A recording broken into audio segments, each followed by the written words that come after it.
ಸಂಪುಟ ಪುನಾರಚನೆ ಚರ್ಚೆ ವಿಚಾರದ ಹೊತ್ತಲ್ಲೇ ಡಿಸಿಎಂ ಡಿಕೆ ಶಿವಕುಮಾರ್ ಇವತ್ತು ದೆಹಲಿಗೆ ತೆರಳಿದ್ದಾರೆ. ದೆಹಲಿಯಲ್ಲಿ ಕಾಂಗ್ರೆಸ್ ನಾಯಕರನ್ನ ಭೇಟಿಯಾಗಿ ರಾಜ್ಯದ ರಾಜಕಾರಣದ ಕುರಿತು ಚರ್ಚೆ ನಡೆಸುವ ಸಾಧ್ಯತೆ ಇದೆ. ಸದ್ಯ ಡಿಕೆಶಿ ದಿಢೀರ್ ದೆಹಲಿ ಪ್ರಯಾಣ ಸಾಕಷ್ಟು ಕುತೂಹಲ ಹೆಚ್ಚು ಮಾಡಿದೆ. ನವೆಂಬರ್ ಕ್ರಾಂತಿ ಚರ್ಚೆ ನಡುವೆಯೇ ಡಿಸಿಎಂ ಡಿಕೆ ಶಿವಕುಮಾರ್ ಸಚಿವರು ಶಾಸಕರು ಡಿಸಿಸಿ ಅಧ್ಯಕ್ಷರಿಗೆ ಡೆಡ್ಲೈನ್ ಅನ್ನು ಕೊಟ್ಟಿದ್ದಾರೆ. ರಾಜ್ಯದ ಎಲ್ಲ ಡಿಸಿಸಿ ಬಿಸಿಸಿಗಳು ಸ್ವಂತ ಕಚೇರಿ ಹೊಂದೋಕೆ ಡಿಕೆಶಿ ಸೂಚನೆ ಕೊಟ್ಟಿರುವಂತದ್ದು. ನವೆಂಬರ್ 20ರ ಒಳಗಡೆ ಕಟ್ಟಡ ಕಾಮಗಾರಿ ಪೂರ್ಣಗೊಳಿಸಿ ಅಂತ ಪತ್ರ ಬರೆದಿದ್ದಾರೆ. ನವೆಂಬರ್ 20ಕ್ಕೆ ರಾಜ್ಯ ಸರ್ಕಾರ ಅಧಿಕಾರಕ್ಕೆ ಬಂದು 2.5 ವರ್ಷ ಪೂರ್ಣವಾಗುವ ಹಿನ್ನೆಲೆಯಲ್ಲಿ ಗಡುವು ಮುಗಿಯೋದರೊಳಗಡೆ ಎಲ್ಲ ಪ್ರಕ್ರಿಯೆ ಮುಗಿಸಿ ಅಂತ ಖಡಕ್ ಸೂಚನೆ ಕೊಟ್ಟಿದ್ದಾರೆ. ಸಚಿವ ಸಂಪುಟ ಪುನಾರಚನೆ ವಿಚಾರದ ಬಗ್ಗೆ ಬೆಂಗಳೂರಲ್ಲಿ ಮಾತನಾಡಿದ ಸಚಿವ ಪ್ರಿಯಾಂಕ್ ಖರ್ಗೆ, ಪಕ್ಷದಿಂದ ನಾವೇ ಹೊರತು ನಮ್ಮಿಂದ ಪಕ್ಷ ಅಲ್ಲ. ಪಕ್ಷದ ಆದೇಶವನ್ನು ನಾವೆಲ್ಲರೂ ಪಾಲನೆ ಮಾಡಲೇಬೇಕು. ಪಕ್ಷ ಸೂಚನೆ ಕೊಟ್ಟರೆ ಸಚಿವ ಸ್ಥಾನ ತ್ಯಾಗ ಅಲ್ಲ, ಆದೇಶವನ್ನು ಪಾಲಿಸುತ್ತೇವೆ. ಪಕ್ಷ ಹೇಳಿದ ಎಲ್ಲ ಕೆಲಸಕ್ಕೂ ನಾವು ಸಿದ್ಧರಿದ್ದೇವೆ. ಎಲ್ಲವನ್ನು ಹೈಕಮಾಂಡ್ ತೀರ್ಮಾನ ಮಾಡುತ್ತೆ ಅಂತ ಹೇಳಿದ್ದಾರೆ. ಈಗ ಎಲ್ಲ ಸೀನಿಯರ್ MLAs ಇರ್ಬೋದು, ಮಂತ್ರಿಗಳಿರ್ಬೋದು, ಎವ್ರಿಬಡಿ ಪಾರ್ಟಿ ಏನು ಹೇಳುತ್ತೆ ಅದನ್ನು ನಾವು ಮಾಡ್ಕೊಂಡು ಬರ್ತೀವಿ. ನಾಳೆ ಇಲ್ಲಪ್ಪ ಇದೆಲ್ಲ ಸಾಕಾಗಿದೆ, ನೀವೆಲ್ಲ ಪಕ್ಷದ ಚಟುವಟಿಕೆಗಳಿಗೆ ಇಳಿರಿ ಅಂದರೆ ಎಲ್ಲರೂ ಇಳಿಬೇಕಾಗುತ್ತೆ. ಆ್ಯಕ್ಚುಲ್ಯೂಟ್ಲಿ ತ್ಯಾಗಲ್ಲ, ವಿ ಆರ್ ಫಾಲೋಯಿಂಗ್ ಆರ್ಡರ್ಸ್. ಈಗ ಪಕ್ಷದಿಂದ ನಾವಲ್ಲ, ನನ್ನಿಂದ ಪಕ್ಷ ಅಲ್ಲ. ಪಕ್ಷದ ಕೆಲಸ ಮಾಡು ಅಂದಾಗ ಇಲ್ಲ ಅನ್ನೋಕ್ಕಾಗುತ್ತಾ? ನಾವು ಎವ್ರಿಬಡಿ ಹ್ಯಾಸ್ ಟು ಫಾಲೋ. ಅದು ನಾನಿರ್ಬೋದು, ದಿನೇಶ್ ಅವರು ಇರ್ಬೋದು, ಬೈರೇಗೌಡರು ಇರ್ಬೋದು, ಎಲ್ಲರೂ ಕೂಡ ಪಕ್ಷ ಏನು ಹೇಳುತ್ತೆ ಎಲ್ಲದಕ್ಕೂ ನಾವು ಸಿದ್ಧರಿದ್ದೇವೆ. ನಾಳೆ ಹೋಗಿ ನೀನು ಚಿತ್ತಾಪುರ ಬೇಡಪ್ಪ, ನೀನು ಹೋಗಿ ಇಲ್ಲಿ ಉತ್ತರ ಕನ್ನಡದಲ್ಲಿ ನೀನು ಉಸ್ತುವಾರಿ ಕೊಡ್ತಾಯಿದ್ದೀವಿ, ಅಲ್ಲಿ ಹೋಗಿ ಕೆಲಸ ಮಾಡೋದ್ರೆ ಕೆಲಸ ಮಾಡಲೇಬೇಕಾಗುತ್ತೆ.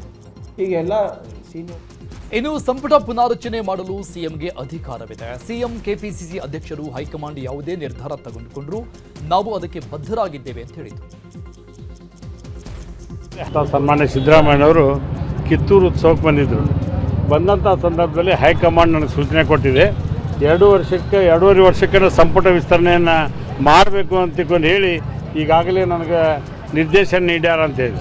ಮತ್ತು KPCC ಅಧ್ಯಕ್ಷರು ಮಾನ್ಯ ಮುಖ್ಯಮಂತ್ರಿಗಳು ಏನು ತೀರ್ಮಾನ ತಗೋತಾರೆ ಆ ತೀರ್ಮಾನಕ್ಕೆ ನಾವೆಲ್ಲ ಶಾಸಕರು ಬದ್ಧ ಅನ್ನುವಂಥ ಮಾತನ್ನು ಹೇಳಿದೆ. ಅಲ್ಲ, ಪದೇ ಪದೇ ನಾ ಮಂತ್ರಿ ಹಾಕಿರ ಅಂತ ಹೇಳೋದು ನನಗೂ ಸರಿ ಅನ್ಸಂಗಿಲ್ಲ. ಹೈಕಮಾಂಡ್ ಈಗಾಗಲೇ ಸೂಚನೆ ಕೊಟ್ಟಿದೆ, ನೀವು ಯಾರು ಹೆಚ್ಚು ಮಾತಾಡಬೇಡ್ರಿ, ನಾವು ಏನೇನು ಯಾರ್ಯಾರು ಏನು ಕೆಲಸ ಮಾಡ್ತೀರಿ, ಹೆಂಗೆ ನಿಮ್ಮ ವಿವರಗಳನ್ನು ತೆಗೆದುಕೊಂಡು ನಾವು ತೀರ್ಮಾನ ಮಾಡ್ತೇವೆ. ಹೈಕಮಾಂಡ್ ನಿರ್ಧಾರಕ್ಕೆ ನಾವು ಬದ್ಧರಾಗಿರ್ತೀವಿ. ನನ್ನ ಗುರಿ ಇರ್ತಕ್ಕಂಥದ್ದು 2028ಕ್ಕೆ ನಾವು ಪವರ್ ಶೇರಿಂಗ್ ವಿಚಾರದ ಬಗ್ಗೆ ಮತ್ತೆ ಮಾಜಿ ಸಚಿವ KN ರಾಜಣ್ಣ ಸ್ಫೋಟಕ ಹೇಳಿಕೆಯನ್ನು ಕೊಟ್ಟಿದ್ದಾರೆ. ತುಮಕೂರಿನಲ್ಲಿ ಮಾತನಾಡಿರುವಂತಹ ಅವರು, ಸಂಪುಟ ಪುನರಚನೆ ಮೇಲೆ ಸಿಎಂ ಬದಲಾವಣೆ ಭವಿಷ್ಯ ನಿಂತಿದೆ. ಸಂಪುಟ ಪುನರಚನೆ ಅಧಿಕಾರ ಯಾರಿಗೆ ಸಿಗುತ್ತೋ ಅವರೇ ಸಿಎಂ ಆಗಲಿದ್ದಾರೆ. ಸಿದ್ದರಾಮಯ್ಯನವರಿಗೆ ಹೈಕಮಾಂಡ್ ಸಂಪುಟ ಪುನರಚನೆ ಅಧಿಕಾರವನ್ನು ಕೊಟ್ಟಿದೆ. ಸಿದ್ದರಾಮಯ್ಯನವರೇ 5 ವರ್ಷ ಸಿಎಂ ಆಗಿರ್ತಾರೆ. ಬಿಹಾರದ ಚುನಾವಣಾ ಫಲಿತಾಂಶ ಬರೋವರೆಗೂ ಏನೂ ಆಗಲ್ಲ. ಫಲಿತಾಂಶದ ಬಳಿಕ ಎಲ್ಲಾ ಬೆಳವಣಿಗೆ ನಡೆಯಲಿದೆ. ರೀಶಫಲ್ ಮಾಡೋಕೆ ಸಿದ್ದರಾಮಯ್ಯಗೆ ಹೈಕಮಾಂಡ್ ಒಪ್ಪಿಗೆ ಕೊಡದೇ ಇದ್ರೆ ಮುಂದೆ ಏನಾಗುತ್ತೆ ಗೊತ್ತಿಲ್ಲ. ಈಗಂತ ನವೆಂಬರ್ ಕ್ರಾಂತಿ ಬಗ್ಗೆ ರಾಜಣ್ಣ ಸುಳಿವನ್ನು ಕೊಟ್ಟಿದ್ದಾರೆ. ಸಿದ್ದರಾಮಯ್ಯನವರಿಗೆ ರೀಶಫಲ್ ಮಾಡೋಕೆ ಹೈಕಮಾಂಡ್ ಒಪ್ಪಿಗೆ ಕೊಟ್ಟರೆ ಅವರೇ 5 ವರ್ಷ ರೀಶಫಲ್ ಮಾಡಕ್ಕೆ ಒಪ್ಪಿಗೆ ಕೊಡದೇ ಇದ್ರೆ ಮುಂದೆ ಏನಾಗ್ತದೆ ಅಂತ ಯಾರು ಹೇಳಿ. ಯಾಕಂದ್ರೆ ಹೈಕಮಾಂಡ್ ನಲ್ಲಿ ಅವ್ರಿಗೆ ರೀಶಫಲ್ಗೆ ಅವಕಾಶ ಪರ್ಮಿಷನ್ ಕೊಟ್ಟು ಅವ್ರ 5 ವರ್ಷ ಅವ್ರಿಗೇನೋ ರೀಶಫಲ್ ಮಾಡ್ಲಿಕ್ಕೆ ಅಥವಾ ಎಕ್ಸ್ಪಾನ್ಷನ್ ಅನ್ನೋದು ಏನೋ ಅವ್ರ ತಲೆಯಲ್ಲಿದೆ ಅದನ್ನು ಮಾಡ್ಲಿಕ್ಕೆ ಹೈಕಮಾಂಡ್ ಅವರು ಅವ್ರಿಗೆ ಒಪ್ಪಿಗೆ ಕೊಡದೇ ಇದ್ದಾಗ ಆಗ ಪೊಲಿಟಿಕಲ್ ಡೆವಲಪ್ಮೆಂಟ್ಸ್. ಸಿಎಂ ಹಾಗೂ ಬೆಂಗಳೂರು ಅಭಿವೃದ್ಧಿ ಸಚಿವ ಡಿಕೆ ಶಿವಕುಮಾರ್ ಕಬ್ಬನ್ ಪಾರ್ಕ್ನಲ್ಲಿ ಬೆಂಗಳೂರು ನಡಿಗೆ ಕಾರ್ಯಕ್ರಮ ನಡೆಸಿದರು. ಕೇಂದ್ರ ನಗರ ಪಾಲಿಕೆ ವ್ಯಾಪ್ತಿಯ ಕಬ್ಬನ್ ಪಾರ್ಕ್ನಲ್ಲಿ ಸಾರ್ವಜನಿಕರ ಸಮಸ್ಯೆಗಳನ್ನು ಆಲಿಸಿದರು. ಮೊದಲಿಗೆ ಮೈಸೂರು ದಿವಾಣರಾಗಿದ್ದ ಶೇಷಾದ್ರಿ ಅಯ್ಯರ್ ಪ್ರತಿಮೆಗೆ ಪುಷ್ಪಾರ್ಚನೆ ಮಾಡಿದ್ರು. ಬಳಿಕ ಜನರೊಂದಿಗೆ ಸಂವಾದ ನಡೆಸಿದರು. ಇನ್ನು ಕಾರ್ಯಕ್ರಮ ಮುಗಿಸಿ ಪ್ರತಿಕ್ರಿಯೆ ನೀಡಿದ ಡಿಸಿಎಂ ಡಿಕೆ ಶಿವಕುಮಾರ್, ಈಗಾಗಲೇ ಸಾವಿರಾರು ಜನರನ್ನ ಭೇಟಿ ಮಾಡಿದ್ದೀನಿ, ಸಾರ್ವಜನಿಕರ ಆಕ್ರೋಶ ಸ್ವೀಕಾರ ಮಾಡಿದ್ದೀನಿ. ನಮ್ಮ ಅಧಿಕಾರಿಗಳು ಅವರ ಜೊತೆ ಮಾತಾಡ್ತಾರೆ. 6 ದಿನ 2 ಗಂಟೆ ಜನರ ಸಮಸ್ಯೆಗಳನ್ನು ತಿಳಿದಿರಿ. ಕಬ್ಬನ್ ಪಾರ್ಕ್ ಇಡೀ ದೇಶಕ್ಕೆ ಹೆಸರುವಾಸಿ. ಇಲ್ಲಿ ಯಾವುದೇ ನಿರ್ಮಾಣ ಕೆಲಸಕ್ಕೆ ಅವಕಾಶ ಕೊಡಲ್ಲ. ಎಲ್ಲ ಗೇಟ್ಗಳಲ್ಲೂ ಕೂಡ ಕ್ಯಾಮೆರಾ ಅಳವಡಿಕೆ ಮಾಡಲಾಗುತ್ತೆ. ಬಜೆಟ್ ಬಗ್ಗೆ ನಾನು ಮಾತನಾಡ್ತೀನಿ, ಹಾರ್ಟಿಕಲ್ಚರ್ ಡಿಪಾರ್ಟ್ಮೆಂಟ್ ಜೊತೆ ಮಾತಾಡ್ತೀನಿ, ಆಗಿಲ್ಲ ಅಂದ್ರೆ GBA ವತಿಯಿಂದ ಹಣ ನೀಡೋ ವ್ಯವಸ್ಥೆ ಮಾಡ್ತೀನಿ ಅಂತ ಹೇಳಿದ್ದಾರೆ. ಕಬ್ಬನ್ ಪಾರ್ಕು ಇಡೀ ದೇಶಕ್ಕೆ ನಮ್ಮ ಲಾಲ್ಬಾಗು ಕಬ್ಬನ್ ಪಾರ್ಕು ಭಾಳ ಹೆಸರಿರೋದು. We will not allow any other internal court orders ಕೂಡ ಇದೆ. ಇಲ್ಲಿ ಫರ್ದರ್ ಏನು ಕನ್ಸ್ಟ್ರಕ್ಷನ್ ಆಕ್ಟಿವಿಟೀಸ್ಗೆ ಯಾವ ಕಾರಣಕ್ಕೂ ಅವಕಾಶ ಕೊಡೋದಿಲ್ಲ. That will be first important. ಎಲ್ಲ ಗೇಟ್ಗಳಲ್ಲೂ ಕೂಡ we will hello camera. First ಯಾರು ಒಳಗಡೆ ಬಂದರು, ಯಾರು ಎಷ್ಟೊತ್ತು ಒಳಗಡೆ ಬಂದರು, ಯಾರು ಹೊರಗಡೆ ಹೋಗ್ತಾ ಇದ್ದಾರೆ ನೋಡ್ರಿ. ಕ್ಯಾಮ್ರಾ, ಹೈಟೆಕ್ ಕ್ಯಾಮ್ರಾ ಕೊಟ್ಬಿಟ್ಟು ಅದನ್ನು ನಮ್ಮ ಕಾರ್ಪೊರೇಷನ್ ಕಮಿಷನರ್ ಆಫೀಸ್ ಒಳಗಡೆ ಅದನ್ನು ಲಿಂಕ್ ಮಾಡಬೇಕು. This should be you take it one from. Kalladka Prabhakar Bhat ಯಾರು, ಕಾನೂನಿಗಿಂತ ಅವರು ದೊಡ್ಡವರ, ಹೀಗಂತ ಪ್ರಿಯಾಂಕ್ ಖರ್ಗೆ ವಾಗ್ದಾಳಿ ನಡೆಸಿದ್ದಾರೆ. ಬೆಂಗಳೂರಿನಲ್ಲಿ ಮಾತನಾಡಿರುವ ಅವರು, ಇವರು RSSನಲ್ಲಿ ಮಾತನಾಡದಂತೆ ಸಾರ್ವಜನಿಕವಾಗಿ ಮಾತನಾಡಕ್ಕೆ ಹೋದ್ರೆ ಆಗೋದಿಲ್ಲ. ಕಲ್ಲಡ್ಕ ಅಲ್ಲ, ಅವರಪ್ಪ ಆದ್ರೂ ಕಾನೂನು ಪ್ರಕಾರವೇ ನಡೆದುಕೊಳ್ಬೇಕು. RSS ದೇವರಿಗಿಂತ ದೊಡ್ಡವರಾಗಿ ಬಿಟ್ಟಿದ್ಯಾ? RSSಗೆ ದೇಣಿಗೆ ಕೊಡುವವರು ಯಾರು ಮಾಹಿತಿ ಕೊಡಬೇಕಲ್ವಾ? ದೇವಸ್ಥಾನದ ಹುಂಡಿಗೆ ಲೆಕ್ಕ ಇಡ್ತೀವಿ, ಅಂತಹದ್ರಲ್ಲಿ ಇವರಿಗೆ ಎಲ್ಲಿಂದ ದೇಣಿಗೆ ಬರುತ್ತೆ ಅನ್ನೋದನ್ನ ತಿಳಿಸ್ಬೇಕಲ್ವಾ? ಹಾಗಾದ್ರೆ RSS ದೇವರಿಗಿಂತಲೂ ದೊಡ್ಡವರಾಗಿ ಬಿಟ್ರಾ ಅಂತ ಕಿಡಿಕಾರಿದ್ರು. Who is Kalladka Prabhakar Bhat? Is above the law? ಏನು ಸಂವಿಧಾನಕ್ಕಿಂತ ದೊಡ್ಡವರಾಗ್ಬಿಟ್ರಿ ಇವರೆಲ್ಲರೂ? ಮಾಡಲಿ ನೋಡೋಣ. ಕೋರ್ಟ್ ಪರ್ಮಿಷನ್ ಕೊಟ್ಟರೆ ಮಾಡಲಿ, ಬೇಡ ಅಂತ ಇಲ್ಲ. ವಿತೌಟ್ ಪರ್ಮಿಷನ್ ಮಾಡೋಕ್ಕೆ ಹೋದರೆ ನಾವೇನು ಸರ್ಕಾರದವ್ರೇನು ಕತೆ ಕಾಯ್ಕೊಂಡಿದ್ದೀವ? ಇವೆಲ್ಲ ಇಂಥ ಪ್ರಚೋದನೆಕಾರಿ ಹೇಳಿಕೆಗಳನ್ನು ಕೊಡೋದು ಬಿಟ್ಟು ಕಾನೂನು ಪಾಲನೆ ಮಾಡಿದ್ರೆ ಒಳ್ಳೆಯದು ಎಲ್ಲರಿಗೂ. ಶಾಖೆಗಳಲ್ಲಿ ಮಾತಾಡ್ದಂಗೆ ಪಬ್ಲಿಕ್ನಲ್ಲಿ ಮಾತಾಡಿದ್ರೆ ಕಾನೂನು ಪ್ರಕಾರ ಕ್ರಮ ತಗೋತೀವಿ. ಕಲ್ಲಡ್ಕ ಪ್ರಭಾಕರ್ ಇರ್ಬೋದು, ಅವ್ರ ಅಪ್ಪ ಇರ್ಬೋದು. ದಕ್ಷಿಣ ಕನ್ನಡ ಜಿಲ್ಲೆಯ ಪುತ್ತೂರಲ್ಲಿ ಹಿಂದೂ ಮುಸ್ಲಿಂ ಸಮುದಾಯದ ವಿರುದ್ಧ ಅವಹೇಳನಕಾರಿ ಹೇಳಿಕೆ ನೀಡಿದ ಹಿನ್ನೆಲೆಯಲ್ಲಿ RSS ಮುಖಂಡ ಕಲ್ಲಡ್ಕ ಪ್ರಭಾಕರ್ ಭಟ್ ವಿರುದ್ಧ ಪ್ರಕರಣ ದಾಖಲಾಗಿದೆ. ಧಾರ್ಮಿಕ ದ್ವೇಷ, ಮಹಿಳೆಯರ ಘನತೆಗೆ ಧಕ್ಕೆ ತರುವ ಭಾಷಣ ಮಾಡಿರುವ ಆರೋಪ ಹಿನ್ನೆಲೆ ಈಶ್ವರಿ ಪದ್ಮುಂಜಾ ಅನ್ನೋರು ದೂರು ದಾಖಲಿಸಿದರು. ಸದ್ಯ ಅವರ ದೂರಿನ ಆಧಾರದ ಮೇಲೆ FIR ದಾಖಲಿಸಲಾಗಿದೆ. ಕೋಲಾರದ ಮಾಲೂರಿನಲ್ಲಿ ಇಂದು RSSನ ಪಥಸಂಚಲನ ಕಾರ್ಯಕ್ರಮ ನಡೆಯಲಿದೆ. ಹೀಗಾಗಿ ನಗರದಾದ್ಯಂತ ಕೇಸರಿ ಬ್ಯಾನರ್ಗಳು, ಬಂಟಿಂಗ್ಸ್ಗಳನ್ನು ಹಾಕಲಾಗಿದೆ. ಅದರ ಅಬ್ಬರ ಕೂಡ ಜೋರಾಗೇ ಇದೆ. ಇನ್ನು ನಗರ ಸುತ್ತ ಹೆಚ್ಚುವರಿ ಪೊಲೀಸ್ ಬಂದೋಬಸ್ತ್ ಮಾಡಲಾಗಿದೆ. ಹೋಂಡಾ ಕ್ರೀಡಾಂಗಣದಿಂದ ಮಧ್ಯಾಹ್ನ 2:30 ಸುಮಾರಿಗೆ ಪಥಸಂಚಲನ ಆರಂಭವಾಗಲಿದೆ. ನಗರದ ಪ್ರಮುಖ ರಸ್ತೆಯಲ್ಲಿ ಪಥಸಂಚಲನ ಸಾಗಲಿದ್ದು, ಪಥಸಂಚಲನದಲ್ಲಿ 5,000ಕ್ಕೂ ಹೆಚ್ಚು ಸ್ವಯಂ ಸೇವಕರು ಭಾಗಿಯಾಗುವಂತಹ ನಿರೀಕ್ಷೆ ಇದೆ.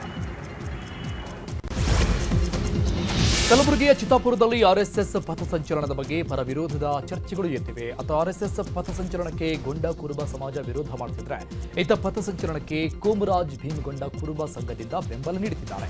ಈ ಬಗ್ಗೆ ಸಂಘದ ಜಿಲ್ಲಾಧ್ಯಕ್ಷ ಬಸವರಾಜ್ ಮುದ್ರಕ್ಕಿ ಮಾತನಾಡಿದ್ದು, ನಮ್ಮ ಸಂಘದಿಂದ RSS ಪಥಸಂಚಲನಕ್ಕೆ ಬೆಂಬಲ ನೀಡುತ್ತೀವಿ. RSS ದೇಶಭಕ್ತ ಸಂಘಟನೆ, ಎಲ್ಲಿಯೂ ಯಾವುದೇ ಗಲಭೆ ಮಾಡಿಲ್ಲ ಅಂತ ಹೇಳಿದ್ದಾರೆ. ಚಿತ್ತಾಪುರ ತಾಲೂಕಿನ RSS ಪಥಸಂಚಲನ ಸುಮಾರು ನಮ್ಮ RSS ಸಂಘ ಹುಟ್ಟಿ 100 ವರ್ಷ ಆಯಿತು. ಸಂಘ ಶತಾಬ್ದಿಯನ್ನು ಆಚರಣೆ ಮಾಡ್ತಾಯಿದೆ. RSS ಅಂದರೆ ರಾಷ್ಟ್ರಪ್ರೇಮ, RSS ಅಂದರೆ ಸಂಸ್ಕಾರ, ಮೌಲ್ಯ. RSS ಅಂತಂದರೆ ಹಿಂದೂಗಳನ್ನು ಒಗ್ಗೂಡಿಸ್ತಕ್ಕಂಥ, ದೇಶವನ್ನು ಜೋಡಿಸ್ತಕ್ಕಂಥ ಒಂದು ಸಂಘಟನೆ. ಈ ದೇಶದಲ್ಲಿ ಪವಿತ್ರವಾದ ಕಾರ್ಯದಲ್ಲಿ ತೊಡಗಿರ್ತಕ್ಕಂಥ ದೊಡ್ಡ ಸಂಘಟನೆ ನಮ್ಮ RSS ಅಂತಂದರೆ ಒಬ್ಬ ಸ್ವಯಂ ಸೇವಕ. ಪ್ರತಿ ದೇಶದ ಪ್ರತಿ ಮನೆಯಲ್ಲಿ ಕೂಡ ಒಬ್ಬೊಬ್ಬ ಸ್ವಯಂ ಸೇವಕ ಇದ್ದಾನೆ. ಕಲಬುರಗಿಯ ಚಿತ್ತಾಪುರದಲ್ಲಿ RSS ಪಥ ಸಂಚಲನ ಹಿನ್ನೆಲೆ RSS ಸೇರಿ 10 ಸಂಘಟನೆಗಳಿಗೆ ಶಾಂತಿ ಸಭೆಗೆ ಆಗಮಿಸುವಂತೆ ನೋಟಿಸ್ ಅನ್ನು ನೀಡಲಾಗಿದೆ. ಕಲಬುರಗಿ ಜಿಲ್ಲಾಧಿಕಾರಿ ಫೌಜಿಯಾ ತರುನ್ನಂ ನೋಟಿಸ್ ಅನ್ನು ಕೊಟ್ಟಿದ್ದು, ಅಕ್ಟೋಬರ್ 28ರ ಬೆಳಗ್ಗೆ 11:30 ಸುಮಾರಿಗೆ ಶಾಂತಿ ಸಭೆ ನಡೆಯಲಿದೆ. RSS ಪಥ ಸಂಚಲನಕ್ಕೆ ಅವಕಾಶ ನೀಡುವಂತೆ ಹಿಂದೂ ಕಾರ್ಯಕರ್ತರು ಹೈಕೋರ್ಟ್ ಮೆಟ್ಟಿಲೇರಿದ್ರು. ಹೀಗಾಗಿ ಹೈಕೋರ್ಟ್ ಸೂಚನೆ ಮೇರೆಗೆ ಸಂಘಟನೆ ಮುಖಂಡರ ಜೊತೆಗೆ ಜಿಲ್ಲಾಧಿಕಾರಿ ಶಾಂತಿ ಸಭೆ ಕರೆದಿದ್ದಾರೆ. ಒಂದು ಸಂಘಟನೆಯಿಂದ ಗರಿಷ್ಠ 3 ಜನರು ಸಭೆಗೆ ಆಗಮಿಸುವಂತೆ ಸೂಚನೆ ನೀಡಲಾಗಿದೆ. ಸಚಿವ SS ಮಲ್ಲಿಕಾರ್ಜುನರನ್ನ ಶಾಸಕ ಬಿಬಿ ಹರೀಶ್ ಹುಚ್ಚುನಾಯಿಗೆ ಹೋಲಿಸುವ ಮೂಲಕ ವಾಗ್ದಾಳಿ ನಡೆಸಿದ್ದಾರೆ. ದಾವಣಗೆರೆಯಲ್ಲಿ ಸುದ್ದಿಗೋಷ್ಠಿ ನಡೆಸಿ ಮಾತನಾಡಿದ ಅವರು, ರೈತರ ಜಮೀನು ಕಬಳಿಸಿ ಭ್ರಷ್ಟಾಚಾರ ನಡೆಸ್ತಾ ಇರುವ ಹುಚ್ಚುನಾಯಿ ಅಂತ ಪರೋಕ್ಷವಾಗಿ SS ಮಲ್ಲಿಕಾರ್ಜುನ್ ವಿರುದ್ಧ ಆಕ್ರೋಶ ವ್ಯಕ್ತಪಡಿಸಿದ್ದಾರೆ. ನನಗೆ ದೂಡಾಧ್ಯಕ್ಷ ದಿನೇಶ್ ಶೆಟ್ಟಿಗೆ ಹುಚ್ಚುನಾಯಿ ಕಡಿದಿದೆ ಅಂತಾನೆ. ಹೌದು, ಭ್ರಷ್ಟಾಚಾರ ಮಾಡುವ ರೈತರ ಆಸ್ತಿ ಕಬಳಿಸ್ತಾ ಇರುವ ಹುಚ್ಚುನಾಯಿ ಕಡಿದಿದೆ ಅಂತ ಪರೋಕ್ಷವಾಗಿ ಕಿಡಿಕಾರಿದ್ದಾರೆ. ಸರಿ ಮಾಡೋಕ್ಕೆ ಆ ಹುಚ್ಚನಾಯಿ ಯಾರು ಅನ್ನೋದೇ ಇಂಪಾರ್ಟೆಂಟ್. ನನಗೆ ಹುಚ್ಚನಾಯಿ ಕಡ್ದಿದೆ. ಆ ಹುಚ್ಚನಾಯಿ ಯಾರು? ರಾಜ್ಯದಲ್ಲಿ ಲೂಟಿ ಮಾಡ್ತಾ ಇರ್ತಕ್ಕಂಥ ನಮ್ಮ ಜಿಲ್ಲಾ ಉಸ್ತುವಾರಿ ಸಚಿವರ, ರೈತರ ಆಸ್ತಿ ಕಬಳಿಸ್ತಿರ್ತಕ್ಕಂಥ ಜಿಲ್ಲಾ ಉಸ್ತುವಾರಿ ಸಚಿವರ ಹುಚ್ಚನಾಯಿ. ಅದನ್ನು ದಿನೇಶ್ ಶೆಟ್ಟಿನೇ ಹೇಳ್ಬೇಕು. ಇವತ್ತು ಆ ಹುಚ್ಚನಾಯಿನ ಸರಿ ಮಾಡ್ಬೇಕಲ್ಲ. ಕಡಿಸ್ಕೊಂಡಿರೋರು ನಾವು. ಹೌದು, ಹುಚ್ಚನಾಯಿ ಹುಚ್ಚುಚ್ಚಂಗಾಡ್ತಾವ. ಹಂಗಾಗಿ ಆ ಉಚ್ಚನಾಯಿನ ಸರಿ ಮಾಡ್ಬೇಕಲ್ಲ ಯಾರಾದರೂ. ಆ ಉಚ್ಚನಾಯಿ ಸರಿ ಮಾಡೋಕ್ಕೆ ನಾನು ಉಚ್ಚನಾಯಿ ಕಡಿಸ್ಕೊಂಡಿದ್ದೀನಿ. ಆ ಉಚ್ಚನಾಯಿಯನ್ನು ಅಷ್ಟು ಸುಲಭವಾಗಿ ಬಿಡಲ್ಲ. ಆ ಉಚ್ಚನಾಯಿಯ ಹುಚ್ಚಿ ಹೋಗೋ ರೀತಿಯಲ್ಲಿ ಅವರು ಭ್ರಷ್ಟಾಚಾರವನ್ನು ಬಯಲಿಗಿಳಿ. ಕಾನೇರಿ ಶ್ರೀಗಳಿಗೆ ನಿರ್ಬಂಧ ವಿಚಾರದ ಬಗ್ಗೆ ವಿಜಯಪುರದಲ್ಲಿ ಮಾತನಾಡಿರುವಂತಹ ಮಾಜಿ ಡಿಸಿಎಂ ಕೆಎಸ್ ಈಶ್ವರಪ್ಪ, ರಾಜ್ಯ ಸರ್ಕಾರ ಹಿಂದೂ ಸಮಾಜಕ್ಕೆ ತೊಂದರೆ ಕೊಡ್ತಾ ಇದೆ, ಅದರಲ್ಲೂ ವೀರಶೈವ ಸಮಾಜವನ್ನ ಒಡೆಯೋ ಕೆಲಸ ಮಾಡ್ತಾ ಇದೆ. ಸಾಧು ಸಂತರನ್ನ ಬಿಡ್ತಿಲ್ಲ. ಕನ್ನೇರಿ ಮಠದ ಶ್ರೀಗಳಿಗೆ ವಿಜಯಪುರ ಹಾಗೂ ಬಾಗಲಕೋಟೆಗೆ ನಿರ್ಬಂಧ ವಿಧಿಸುವ ಹಂತಕ್ಕೆ ಈ ಸರ್ಕಾರ ಹೋಗಿದೆ. ಇದನ್ನು ನಾವು ಕ್ಷಮಿಸೋದಿಲ್ಲ. ಹೀಗಾಗಿ ಅಕ್ಟೋಬರ್ 29ರಂದು ಬೆಳಗಾವಿಯಲ್ಲಿ ಸಭೆ ಕರೆದಿದ್ದೇವೆ.